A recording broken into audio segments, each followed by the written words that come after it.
Hey, what's up, everybody? I'm your boy, Chocolate Thunder, Jody Williams here. Welcome to another episode of ArmTalk. You know who I am. Please don't forget to like and subscribe. My guest, Don Underwood, is having some technical difficulties, and hopefully we'll iron that out soon enough. So, anyway, welcome to the show. Excuse me. It's been a while. Got a new job, new hours. You know, everything's all kind of cattywampus right now, but it's a good job. Working for the government benefits. Can't complain with that, right? How's everybody doing today? Fun Friday it is, yes? Fun Friday it is. And now we got the man, the myth, the legend, Mr. Hollywood, Don Underwood himself. What's up, buddy? Yo, what's up, everybody? Welcome to the show, man. Again, long time no here. Yeah, no doubt, man. Glad to be on. See you doing some things, man. Entering the big competition, doing well. Big old hit. Look at you out there trying to get things done. So what'd you think about that, the concept that Corey Miller put out, the 64-man Super Series? I mean, the truth kind of comes out, don't it? You know, from what I understand, it's kind of the middle of the pack kind of thing, not necessarily the top 5 or 10. I don't know that it's as significant without them in it. I think it would lay out a really good top 10 that way. I mean, I know super matches are one thing, but you know, we were born and raised with tournaments. This, you know, and I don't know if I was the first super match creator. I know that in 05, I started Top Row Arm Wrestling Elite and created some belts. And through being a pro wrestling, we decided to have some champions. Yeah. And, you know, that's kind of where the format, I know there was matches, singular matches throughout the years, but in the super match format, I don't know that anybody had a super match format before us. And that kind of, you know, brought a champion to it. And then we had number one contenders, which we'd create through tournament, you know, standings. Yeah. I just think if you, you know, what did it create? What did we get out of it is my question. Well, and I might be kind of biased when I answer this question, but being a part of that extravagant competition, it gave people some shine, like Troy Brown, who's in the chat right now, right? It gave and Mustafa and High Dollar Entertainment. Welcome to the show, everyone. It gave people a chance who are real good arm wrestlers, but they don't have the acknowledgement. Yeah. You know, I mean, we all, because like I had Corey on the show yesterday with Ryan Espy and myself, and we talked about what Corey's doing and what LeRae Jenkins in Tennessee's doing in December, where he's having the elite guys, but that's invitation only. And so after a while, when you talk about elite, then where does the next group come from?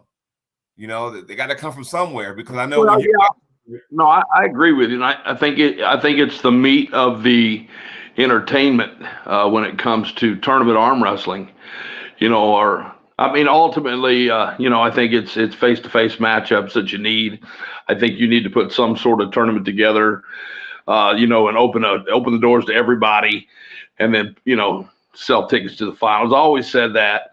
You know, tournament arm wrestling just takes too long, unfortunately. But no, I think it's going to bring out some meat and you definitely have some eyes on it. Now, does the guy that won that tournament, or the top 3 guys or top 5, do they get invited to Jenkins' event? They probably should now. I mean, but I tell you what, I mean, think about it. So Troy Brown won, and what Troy get? He got the $5,000, right? So now he's a paid athlete from Aries. He can go to any tournament he wants to. And that $5,000 is sitting there. You can use that toward airfare, hotel, all that kind of stuff, entry fees, what have you. Also, he got I think he got a voucher for stem cells, I believe. See, Troy Brown said he got invited. So there you go. So, you know, it opens doors, right? So there's proof right there. When you win something that big and extravagant, it opens doors. You know, and Don, you and I have been there. We've won certain tournaments or had a good showing. And then we got a call from a Neil Pickup. We got a call from Monster Michael Todd, and so on, to where, hey, you know what? Hey, let's go ahead and do what we got to do. So I like where Corey went with that. And the next one out is going to be the super heavyweights right hand. So it's good that he's doing it this way, because now all of a sudden Troy Brown might go down to Tennessee in just December and whack some more people. Yeah, it'd be nice to see. That's the story we want to see. That's the last chapter, and stuff like this we want to see. I've been in this thing 100 years. You've been in it, 10 years now, I think, somewhere around that range. This is year number 14 for me. 14. So, yeah, I'm getting into 35. So I love seeing the development, have been a part of a lot of the growth of this sport. And I want to continue to be part of that. I'm physically in incredible shape, better than I've been in many, many years. Looking forward to opportunities. But when you put a 64-man bracket together, whatever that it is, and I want to know what the goal is for that. If he's getting invited down to an elite event where there's big opportunity, whether it be East versus West or King of the Table or whatever, because that's where kind of the meat is on the bone right now. Mm-hmm. I love it. I want to make sure that, it's definitely got a, pot of gold at the end of it, because then it really gets exciting. Well, yeah. Think about it. We had the East versus West qualifiers, right? And then we had the finals in Virginia or whatnot, and people were making noise so much to where now another East versus West is coming to Florida. Yep. It's like going, how exciting is that? All you need is for someone to break through. When you got guys like Jerome Loud, who I keep saying to everybody, bad dude, he needs a shot, but it does hurt, because you and I live by this. Social media, you got to put yourself out there to get recognized, to get noticed. Well, in Jerome's case, this is where it may hinder him, because he has no social media. I think he has that. I'd almost call him a silent assassin, because he's made enough noise to where if you don't know who that guy is, then you're not paying attention to arm wrestling. He's as far as I know, a humble, quiet guy, unlike I am or some of these other guys that get up there and all the stuff we used to do. The guy just gets up on the table and makes shit happen. I'm a fan. I think the guy's awesome. I love watching it, because he don't fuck around, man. He gets up and gets the job done, man. So I think in certain cases, performance kind of speaks for itself. But you're right. No, there's definitely a lot of people out there that, don't have the opportunity, because it's becoming a very deep water, if you will. Right. And to stick your head out and get noticed. Yeah, if you ain't got a name, or if you got a name, like I say, we could sink real fast. It's time for me to get back out there. I want to perform, but I also want to be the difference maker in the shows. I want to sit there and talk about it during the matches and commentate. It's kind of my ultimate goal right now. But man, I might sneak in there and surprise some people, dude. I'm a bad dude right now. So I can't wait till you get back on the table, and it's different. Here's a question for you. Two promotions I'm gonna bring up. One is the Knuckles Up, and the other one is the World Series of Arm Wrestling. And what is your, thoughts about those two organizations? Okay, Knuckles Up looks really good. Great promotion, good looking. I've actually Paul Italia reached out to me and was trying to get us together for some commentating stuff. And I know Jake was doing some stuff with them. But hey, listen, I'm going to always keep my mouth open and try to get in positions. I don't care who's on the mic. There's always room for more talent, and there's just more entertainment to be had. I think Knuckles Up is there. I like what they're doing. The talent is thick. I don't really have anything negative to say about it, except for I'm not commentating with Jake or whatever, Right. But I don't know much about the World Series of Arm Wrestling. I've been out for a little while, so I'm just diving back in. I've just been training for 12 months and being very quiet, but I am a weirdo freak strength-wise right now. I can just tell you that much. Just got back from Michael Todd's house, training with them in Artem, and was able to do some pretty impressive things. So let me get this straight. So when is your next event? Because I know a very motivated Don Underwood is a very dangerous Don Underwood. When you went down there with Michael and Artem and all that kind of stuff, you tell me, what you got coming up next. March 16th, we've got an event. I don't know yet. Listen, my arm is, I don't want to come out and just say, hey, this is my comeback tour. Right. I want to be ready to get on the table. I've doubled in strength in the last 2 months. I don't think I'm ready, but I might jump in next Saturday at Ryan Johnson's Fallen Heroes tournament. Okay. That's a big event. Lots of talent. I just have to see how I feel. Like I said, I train extremely different now. Okay. I do tons of reps, concentrate on pronator, riser, supinator, hammer. We'll do 2,000 of those in a day. We hit lactic acid.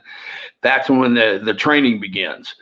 So lots of different things going on. It takes a lot of time to really get your arm developed. Instead of pulling for 30 minutes, I can pull for 3 hours now. Nice. Nice. So there's little things. So I don't know as far as when I'm going to grip up. I may jump in like a master's class just to see. I got to work on some hits. My timing's way off. So I'm going to slowly slide back in, but I'll be at Ryan Johnson's tournament. I'm going to be reffing, doing some commentating, and I might even sneak here and do some arm wrestling just to work on some things. There you go. And the reason why I say that is because sometimes you need to see where you're at. So when Michael, did you see when Michael pulled Pablo down there at his place? I did. And sometimes, you need that match to say, okay, where do I really stand? Because Michael's coming off that injury, off surgery. He's like, okay, I want to know, am I ready for Frank Lampanelli? Let me get Pablo. He may be, who's a lot stronger than Frank, but not as technical. And I think for Michael, it's more to see, okay, can I withstand that kind of power? Because then if I do, then I might give him some confidence. Well, Michael was super strong. We worked on a couple hits. He's very sticky from about 230 to 4. Very difficult. If you don't have a lot of height, if you can get any kind of leverage, I think the only kink in his armor is if you have an extremely, like Jerry Cataract has a really hard press, or somebody like that can come in, or Devin's got good height if he gets the right spot. But if you try to go sideways with him, it's going to be difficult for anybody. I know Lampanelli hits that way. Even if you hit him out in a different lane that's a little farther out, Michael's he was different. I mean, he felt incredible. So, I don't know what the future holds. His schedule looks really good. He's super positive about his training. He's strong. He's very, very strong. So I think he's going to do real well. Get the Band brothers back, huh? Yeah, we're right. Well, listen, pay attention, everybody, to tomorrow. They're releasing the footage, and Hollywood, he's an entertainer, so I took the reins of the comedic role, which I always will. Anytime that I can entertain people, I will, and I think you guys will enjoy what I was able to do and bring to the table. And I want to do it more often. Like I said, it's who I am. Listen, arm wrestling's supposed to be fun. All you guys that take it so serious, man, listen, lighten up. All you got to do is keep training and getting after it. But if you're trying to go to the big time, like if you're trying to get with Neil Pickup or you're trying to get with Ingen, entertaining is a big part of it. You may not even make the show, and you'll be there. You may not even cut it, guys. So, I mean, let's get to it. Remember, there's people watching. Be loud. Be aggressive. Bring out that animal you got in you. That's what they want to see, along with a good match. A lot of guys will get over there and crush their competition. Well, guess what? Those don't make the show. So, well, if you notice, like when I pulled Yoshi Kanai, it was one match. I tore his arm, busted his bicep. That should have never made the show. But if you also watch the promo of it, plus the reaction and everything else, I mean, that's the difference. I was pulling the entertainment card out, but that should have never made television. Right. And since we're talking about TV and television, so the World Series of Arm Wrestling, right, put on by Greg Sharp. I guess you can kind of say it resembles sort of a Game of Arms where this is that he's running that California promotion running around. I was part of it a couple years back. He said he was doing some stuff with some of the streaming networks. I don't know much about it. I kind of stay out of it. Haven't been approached for anything. I mean, tell me more. Let's tell everybody what's going on. Well, season 1, which was 2022, is on Tubi TV, by the way. Make sure you see that.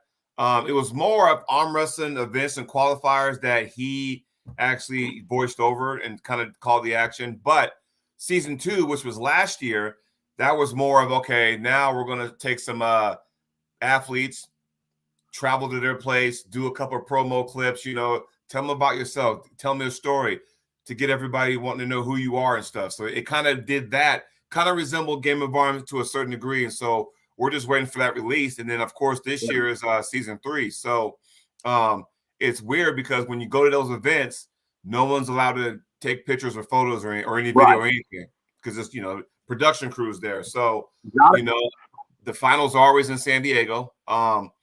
Last year you had qualifiers in New York, Texas, Utah, and God, where was the other one? Oh, Riverside. Season 1 was the one in Kansas City. And I think they had one out in Overland Park. I was there for that one. Yeah, I was helping them. Yeah. So I think I want to say season 3 is going to be there too again. So it's exciting. It's something different, something new. Now, is it ever going to capture what Game of Arms did? Probably not. But everything's different. So, like you said, we all sit there and say to ourselves, how can we get this sport of ours that we love so much on mainstream to get everybody get eyes on it? Because now when you see things like slap boxing getting all the praise and stuff, it's like we live in an era where people want to see the car wreck, and it's just unfortunate sometimes. Well, it's funny you say that because apparently there's a tag match coming up, which is kind of like a hardcore wrestling match. I don't know if you guys have heard of it yet, but there's some shit, and I hate to say it. I mean, it's going to take things like that to get people more in. I don't know why. I mean, our sport is such a pure sport. I think a lot of people don't understand it.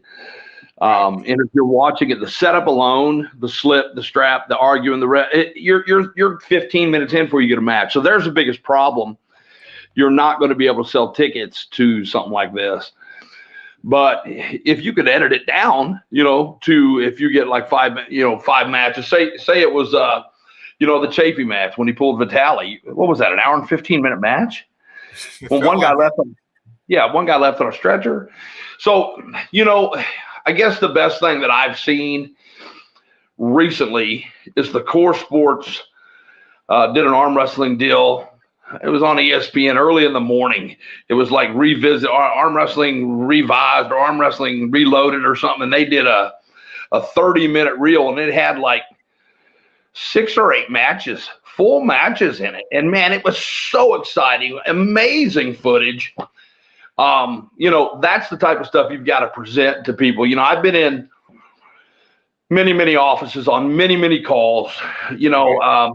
I send texts to people, whether it be Steve Kaplan or Jason Fox at McGilla or AMC themselves. And I've been on the phone with the president of CMT. There's a lot of things in the way. They want, there's a television show called Game of Arms that had 1 season and it went away. Now, that's all they see. They don't see that we're number 1 in our slot, that we break records for the type of show. You know what I mean? So in order to get those meetings is difficult because one thing, their phone's blowing up all day long.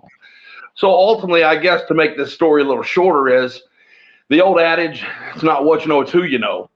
It's going to take the right person to kick a door open and go sit down, shut up, and watch this shit.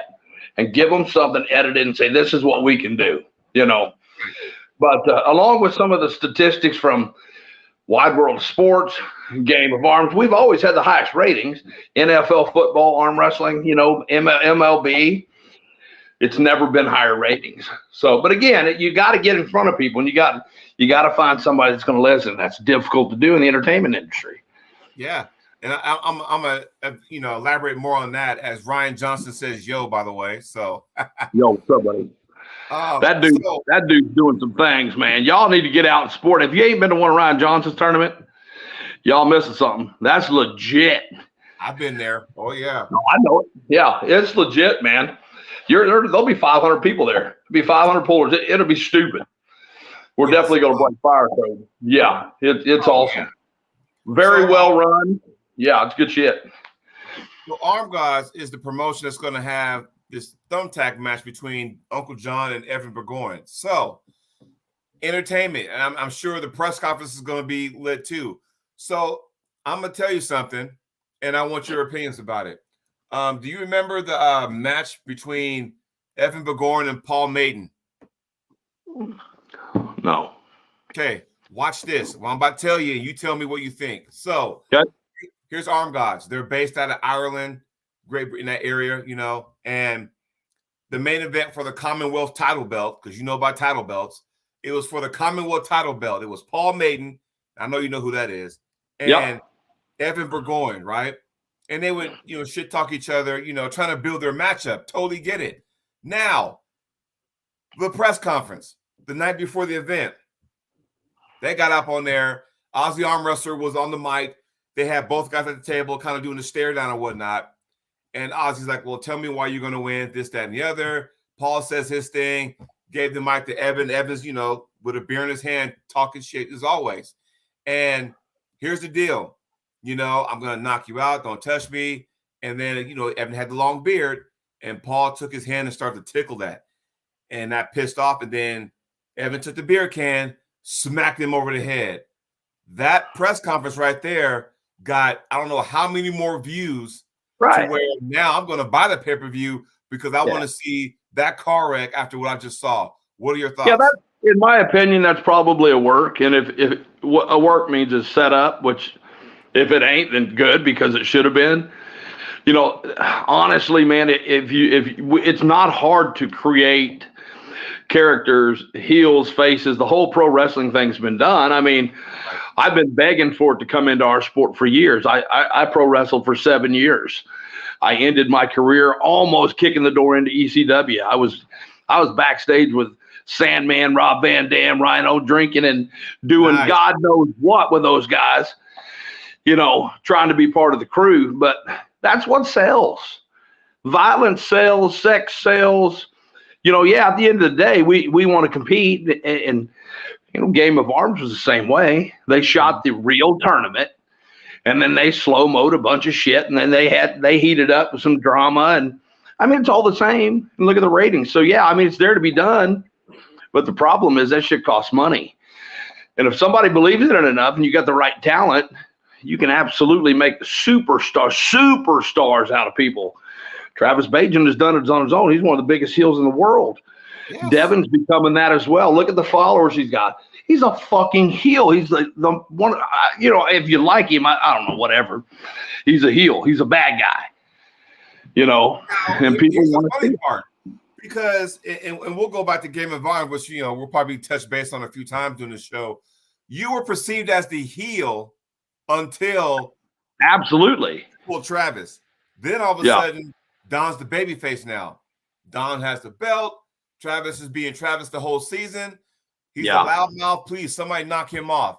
Tom Nelson couldn't do it. Mike Aiello couldn't do it. Somebody knock this dude off, right? Right. Now, Don might be the guy. He has the belt in Don's hometown, right. At the slaughterhouse. Let's go ahead and do that. So you need that kind of storyline. That tournament you guys had the belt involved. So, yeah. Right. And, Dave was the dominant guy that year. Me and Travis was a lot closer than it appeared. I wasn't in good mental or physical condition. At that time in my life, as good of an arm wrestler I was a train wreck. The following week at the finals, Travis, I stopped him dead. He had to drive under me to get away. If you watch episode 10. Yeah. And then he had a false start they didn't call, which put him against Dave. Now, what you guys don't know is that production called Travis and Dave to the office the night before, offering Dave Chafee like $50,000 to lay down to Travis. So, Dave wouldn't do it. I don't blame him, but yeah, there's always something like that, man. Travis is a heel. Dave wasn't entertaining enough. As you know, season 2, guess who wasn't on the show? The winner of season 1. That makes no fucking sense. Exactly. But if you're not entertaining, you're not going to get the job. So Travis is good at it. Yeah, you've got to face, heel. There's got to be a good guy and not some sweet, innocent dude that's quiet or whatever. You can have, that sensitive side and those feelings. And, like me, like you said, I may have been the heel, but, if there was more story told, it would have brought out more character in me, just because, like I said, I was a train wreck and nobody can be successful when you're off the tracks. Well, I mean, exactly. So, I mean, and here's the thing: what I never understood. Certain people get a pass, right? If you get a popular guy and not so popular guy, and they do the exact same thing, that's a flaw. The guy that's not popular, oh yeah, that guy's a jerk. The guy that's the the forgivable guy. Well, he made a mistake. He'll be okay. So yeah, because they're making money off of it. Yeah, they're making money. They have more eyes on that guy. So it matters. It matters at the end of the day to the bottom line. That's the numbers matter. Right. So yeah, you've got to create a character for yourself. So why is it that, and we'll use you for example, and we'll talk about a tournament that doesn't exist anymore, which kills me to death. The Arnold Classic, right? So yeah, that sucks. That's bad. Bad choice. Yeah. You beat Devin. You beat Ryan Espy. You win the whole thing. It was almost like, yeah, but. Right. That was the first thing. Absolutely first thing. Yeah, but was it a pin? I mean, I've taken second in there, 3 times? I've won it twice. I've beaten everybody on the planet. Mm-hmm. The only person I think I've beat is John Brezink. I don't think I beat Tim Bresson. Those are the 2 guys. I mean, I beat everybody from Rich Lupke's, Ron, but I can go on and on and on. Right. So, yeah, but it was always, was it? That's why they didn't give me the number 1 arm wrestler in the world. They gave me number 4. And I beat Devin like a drum, 15? And I think he won like 3 or 4 was our record. But they kept calling bullshit fouls, man. Devin had the refs. He had them focused on things. And that's, again, it comes down to Devin matters. Don really don't. Yeah. So whether it be, the Arnold Classic, right? Whether it be, hell, Arm Wars, top of the, the MGM. And it's like, that day was your day. And it was like, oh, what did Don do? Okay, yeah. It was unfortunate Yoshi tore his bicep. What's next? Oh, there's Travis. Yeah, but Travis is not dominant right hand. But you did what you had to do. Oh, now you're pulling Devin. This is for the Arm Wars Championship. No. Yeah, but Don kept elbow foul. I was like going, dude, what the fuck, No, I'm used to it. I never get the love. And that's really, I think, because of who I used to be.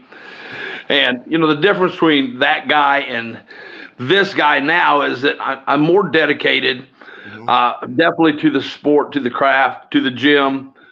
But there's still one thing missing, and that's that crazy son of a bitch I used to be, that I used to bring out this animal. And I need to find that fire. If I find that fire again, everybody's in trouble. Yeah. Like I said, I'm really close to getting it. But when you humble yourself in life, a lot of times people don't realize that arm wrestling was what I was. So I was a character. Hollywood Don Underwood was a character. Now I'm a father. I'm a husband.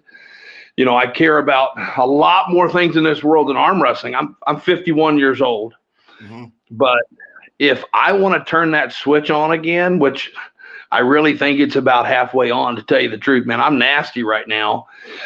But nowhere near what elite people are to this day. I don't know that I could ever be that again. I think I could be a top 10 arm wrestler in the U.S. easily. Right. Brad Grundy, Wayne Withers, Tim Bresson. I think I'm right there with those guys, tell you the truth. And we're about to find out. Any of you guys interested? Get a hold of Tim Talmadge. We're looking for something for Arizona State June 1st. I think I'm going to do my coming out party. So there it is. Watch out. There it is. I'm telling you, because I'm telling you this because, Hollywood, Chocolate Thunder, we got this, when you go to a tournament, we got this alter ego. You know, sometimes it's kind of hard to separate the two. And when I leave there and when I arrive back home, now I'm just Jody, right? Now you're just Don when you arrive home. And it's like, okay, sometimes it's that switch you got to flick on, like, okay, you know, it's showtime because I expect greatness. People think they expect greatness of you. So you got to go out there and put on a show as only you can do it. You know what I mean? Does that make sense? Yeah. Well, it does. But let me give you for instance, Matt Mask. You know, when I talked to Matt a few years ago, Matt told me that, you know, I was his favorite arm wrestler at one point in time. And, you know, I turn around and I look and I see me in everything that he does. That anger that comes out of him, that desire of anger to use that person across the table as fuel for this fire that's burning in you, I used to be the best at, man. And Matt truly is right now. God, I wish I could turn it back on, man. Maybe I could pull that dude. Maybe he'd get me fired up. Who knows? I'm talking about the Don that would, you know, hit me. Is that all you got? Hit me. One more time. Yeah. Okay, fine. You hit me. Somebody else hit me. You know, now you're liable to fucking wake up a week later from your coma. That's the difference. Right. Those are the you know, we're talking RTD Gary Robert days where you know at that point in time you were at the top of your game. You were like, I'll take anybody out. You just let me know when. You know. Yeah. And, you know, with the top roll. Tell me how that's going on with the team and stuff and the. You know, we kind of Kansas City sticks together like glue. You got a couple hubs. I got a little one over here in Liberty, Missouri that I train with my kid, and a guy named Luis Canenos, real strong Puerto Rican guy. Marshall Underwood and a couple other kids that are doing real good. Small group, Bill Loxton, Stephen Loxton are here. So that's kind of my hub. And then you got Ryan Johnson's. We also go over there and train with them where Austin Tevis is. Ryan Johnson, lots of young guys, 13 and up. And then, of course, you have Bo Olson and his crew out there at the Cycle Club. So overall talent, Kansas City is pretty thick right now. Like I said, with Ryan Johnson's tournament coming up on the 16th, man, if you guys are looking for talent or looking for some heads to hunt, you'll get it. There's some big-time talent around here. I promise you that. There's a guy right here who just says, gentlemen, what's good? What's the good word? Mr. Paul Passmore. Now. Old Big Paul. Strong man. Just came from Colorado. He was in Colorado last weekend, right? Yeah. Ran through Nathan McCollum. You know, and Nathan's, you know, he ain't nothing to sneeze at. And Paul now dropping down to the 242 weight class. Went to Alabama States last month. Whacked everybody, got first, left, and right. Now you said, "Hey man, I need somebody if it's Breslin, that kind of stuff." What if I said, and this is where Paul's wife Candy might call me and cuss me out when I say this, but what if you know Paul made a trip to Arizona State June 1st and said, "Hey Tim, you know what? I'll take on Don Underwood." What would Don say to that? Oh yeah, I'm open for I love Paul. Paul's strong. I love his energy. I love his fire. Yeah, I think him and I would definitely bring out the best of one another. Yeah, I don't care who I pull. I just want to pull somebody that's pulling well. Paul's super strong. We all know that. I don't think that does anything for me in a ranking system, but it does. I mean, as far as a match, yeah, I mean, he might end up whooping my ass because that's a bad boy, but don't expect the opposite to happen either. So, I mean, yeah, potentially could be something good if he wants it. Have him call Tim. Tim's the matchmaker. There you go. Paul, I didn't mean to put you out there, but I had to say it because he was looking very dominant. That side pressure hit. Paul's bad dude. I like Paul. Yeah. So what if Tim Breslin said, "Hey, Tim, I'll take the match with Don." That'd be fun. That's for sure somewhere where I'd like to sit. I mean, Tim and I are similar styles. I've never beaten Tim. I've pulled Tim a few times. I've had him centimeters from the pad. He's a talented man. He's getting a little bit older too. We both are. That being said, I just feel like that's where I belong right now. Come humble me. Send me home thinking, man, what was I thinking? I don't have a problem with that. Like I said, I just don't think that's how it's going to go. So you pulled him over the years and stuff. Explain to me, like, What's it about his style that makes it difficult to beat him? What do you think? Once he gets into his back pressure, he once what I call his back pressure wedge, good pronation, and then he just kind of glides with back pressure. That's what it is with Tim. Hand and wrist and back pressure. There's not a whole lot of men that's ever been as strong as him in those two positions. You can take Tim to the pad, but once he pronates and he starts squatting, he's a lot of power there, man. That's just a strong dude. I was always afraid I was going to break my arm. Right. When I pulled him for the belt, it was a Canadian title. Oh, was that UAC? Yeah, you can look it up still. I hit him to the pad. Brought it back to center. When I train my guys and I said, when you own real estate, don't give it away. Right. Well, I did. I gave all the real estate back. And as I was coming up to reset, well, he started engaging in his drive to win, which I had a really amazing pronator at that time. I was able to pronate through his hand and get around it. But right. I thought my arm was going to break. Man, I was scared. Plus I, like I said, train wreck. That's as simple as I can put it. Yeah. So now I'm very, very healthy. I live a very healthy lifestyle. I'm very heavy. So my hand and wrist is very strong. I don't know if you got a chance to watch Michael Todd's live last night. He kind of explained how my hand felt compared to anybody's right now. If not, go back and check out the live. It's about 3/4 of the way through it. My hand is very strong. We was doing some hand and wrist strength drills, back pressure drills that Michael's we started with, and they were tough. Of course I'm bitching and complaining because I don't do those exercises and I wasn't warmed up, and that's how we're starting the day is 100%. I mean, it's like going 1,000 miles an hour without even warming the car up. Right. And he said, hey, try this move. Levon does this, and this with it. I can't do it. And he grabs it, puts it on there, and he can't do it. And I grab it, and I just, whoop, no problem. He's like, what the fuck? So there's some strengths that I have. I was able to break it down a little bit. I found I could see what they were doing wrong. It's a lot of technique in my hand. And right. My hand's good. My pronator's super strong. My riser's nasty. Now I just got to get my time. And if I can get my hit down, it's going to be hard to stop me. Really, really hard to stop me. Well, check this out. High Dollar Entertainment said Underwood versus Tim Breslin at Mississippi State in August. What do you think? Let's see what happens in June. I mean, as long as I'm healthy, I'm all in. Right. Yeah, absolutely. I think it's great. Two old guys, two names. I don't want to just be someone coming off the couch, but I'm good with that. I'd love to come down there. I got a lot of friends I love to visit there. So if we can make that match now, I'll do that. Right. Well, High Dollar, there it is. Well, and the thing is, not only healthy is also a key factor because, you're fighting what, didn't you have like hip replacement surgery? Yeah. So I had, I fell in the military in 95 and my back has just been a horrible mess. Messed up my hips. I've had them both replaced now. So a couple years ago, I would hit and I'd get stuck under the table. I couldn't stand back up because I had no movement. Right. I got full movement in my hips.